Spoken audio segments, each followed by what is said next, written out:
The vast majority of people who do not ever generate any value, that never generate lasting value, lasting wealth. Wealth is to be defined as what it's beyond what you need for a decent life, what you need beyond paying your bills, beyond your food, your home, beyond going out every now and then to dinner, wealth is what you don't need to live a good life. Now, there's an interesting history about the human species, the human race, when it comes to wealth accumulation. You see, for thousands of years, traders, the human race was not an accumulator. Largely were nomads. They traveled from location to location looking for food, not looking for anything else but survival. They packed up, moved to this location when they felt that food was better to be found in this location, and when that location dried up, the whole entire clan picked up all of their possessions and moved to another location to determine where food is more readily available. This is not the state at which human beings started to focus on accumulating anything. The idea was to accumulate nothing. The idea was to be light, to be able to travel, and to be able to move from one location to the other at the drop of a hat. When scarcity became less and less, and food became more readily, and the need to move from one location to the other started to wane, people started to stand still in the same area, raise their families without moving too frequently. And when scarcity became less, people began to have a little bit more than they needed. They didn't necessarily go hungry from week to week, and so they began to store what they did not need for today. They began to have a little bit of extra. This storing of food that I don't need today was the beginning of the accumulation of wealth. And so at this particular turn in human history, the people who had bigger stores were considered to be more important, wealthier, more capable. Their families were safer because if a drought ever occurred in food, they were fine because they had stored up enough of reserves to survive the temporary shortage. This standing still and storing, staying in the same place, built property rights.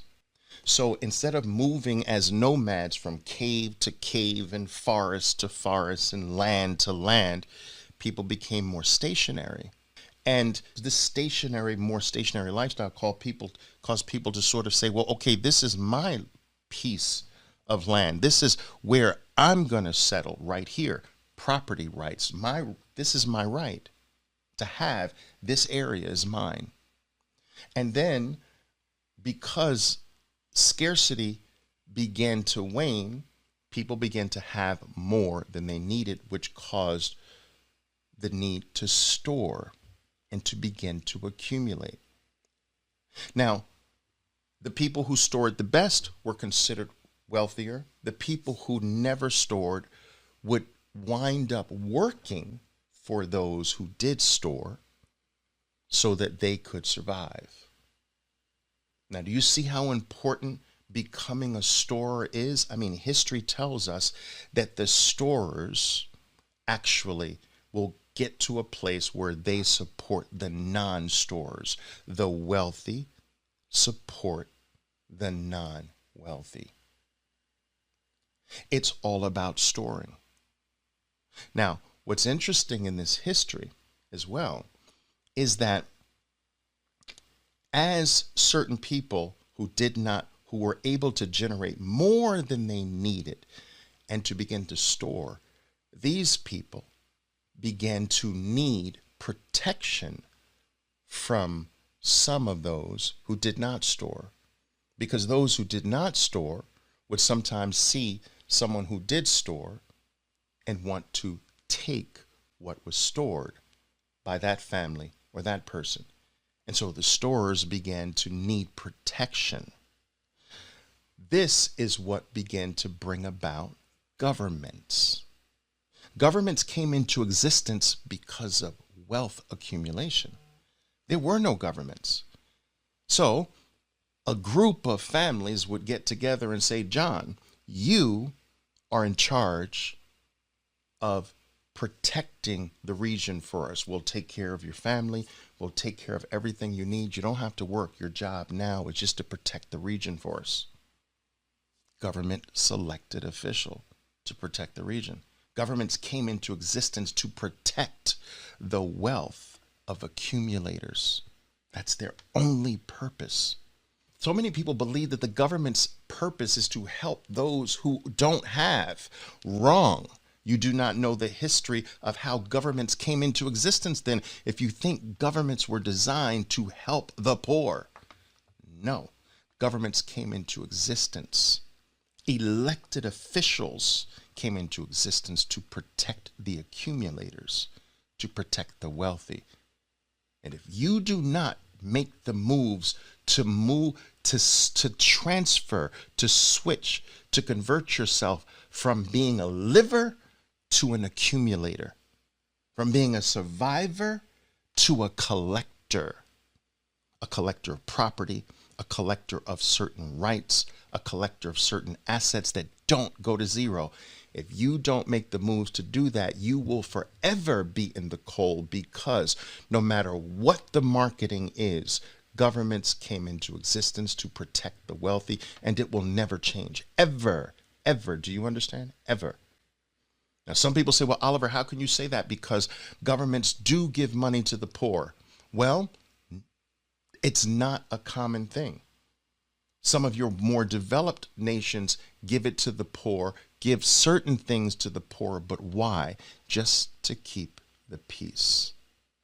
The lion's share always goes to the wealthy. What happened during the calamity of last year? The wealth gap greatly increased, right? The wealthy got tremendously wealthier. It was the biggest year of their lives. I'm not the only one. Many of your billionaires increased their wealth by 30%. The best years of their careers as well. But what happened to those who are not accumulators? What happens to those who did not have the assets that benefited from what was going on last year, but instead had the assets that go to zero over time? Their plight got worse. This will never change when you understand the history of money, and you understand the history of governments, and you understand the history of accumulation. You become almost crazy about the need to switch yourself from being a liver and a survivor from day to day to an accumulator of the correct assets that will give you the right rights and will put you in the right place to benefit from things like last year.